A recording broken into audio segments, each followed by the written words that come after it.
Welcome back, everyone. The CBS News Philadelphia team is dedicated to uncovering issues impacting our viewers from the main line to the city and down the shore. We're also dedicated to finding solutions. That's right. We're here to help you out. So every day this week at this time, we are tackling issues to help protect you and your family. And today, it's a warning from a Lehigh Valley man who says a simple text message snowballed into a scheme that cost him his life savings. Scammers convinced him to wire transfer money right into their hands. CBS News Philadelphia consumer investigator Josh Sidorowicz is in your corner with that man's story and what some lawmakers say should happen to stop this kind of fraud happening in the first place. Morning, Josh. Good morning. I mean, you've got Americans who are losing billions of dollars in these kinds of schemes here. They're tricked into making fraudulent wire transfers, and state and congressional leaders, they have called on banks to do more. But if this next man's story demonstrates anything, it's a part of the problem is just how far these criminals are willing to go to get what they want. This is, I mean, hundreds of pages. You almost have to see it. Every word. To believe it. Covering Ed Hayduk's dining table are documents and documents from the scams he says cost him thousands. You're going to see here how much they're willing to invest their time until they know there's no more money, and how, honestly, I fell into it. He fell into it last August. It started as a wrong number text, but instead of ignoring it, they started talking. And after about a week, that's when Ed says the woman asked if he wanted to invest in cryptocurrency. It was all just friendly, and it seemed real. And it seemed like, well, all right, I don't have my money invested in anything to earn real money.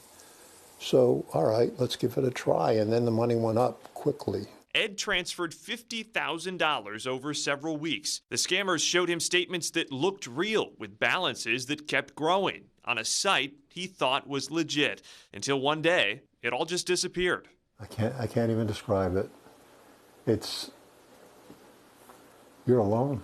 Wiring money, the FTC warns, is like sending cash, nearly impossible to get back or trace who took it, which is why wire transfer schemes are becoming increasingly common and costly. In Pennsylvania, law enforcement and legislative leaders say when people come in requesting to move these unusually large amounts, banks could and should be doing more to spot and stop them from happening. Billions of dollars are being stolen every single year in Pennsylvania, and almost none of it comes back. So we have to find out ways to protect more people. Pennsylvania State Representative Joe Hogan plans to introduce a bill to give bank employees more authority to flag suspicious activity, freeze a transfer for a few days, and alert law enforcement. They see the example of someone coming in that they know is a victim of this type of scam, and they can't do anything about it. For Ed Hayduk, not doing anything about it, If there's a way, isn't an option. one piece of it allows somebody to be caught and one person not to get scammed, I justified all the work and time and effort.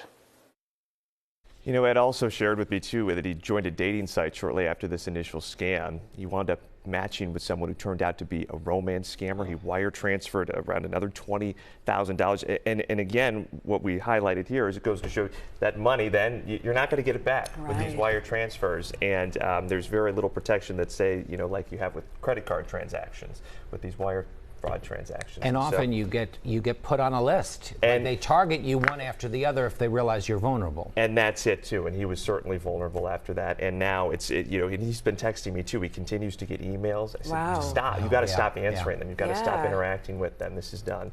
But it's really tough to see that, you know, they're willing to take that kind of action to get what they want from them. And still, after all of this, continuing to contact him. Yes, absolutely. Yeah. And so, you know, I mean, look, there's some telltale red flags. Obviously, any kind of promise for quick money like that with a crypto investment, those are easy signs. But there's a lot of other ways that you can identify too.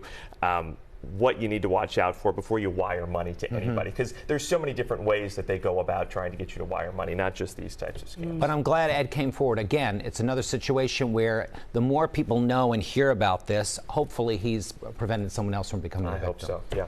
Thank you, Josh. Josh. Well, thank you so much. And you can contact Josh. Two different ways you can reach him. You can email him at inyourcorner@cbs.com, or go ahead and scan that QR code you see on your screen right now, and that will take you to a contact page as well.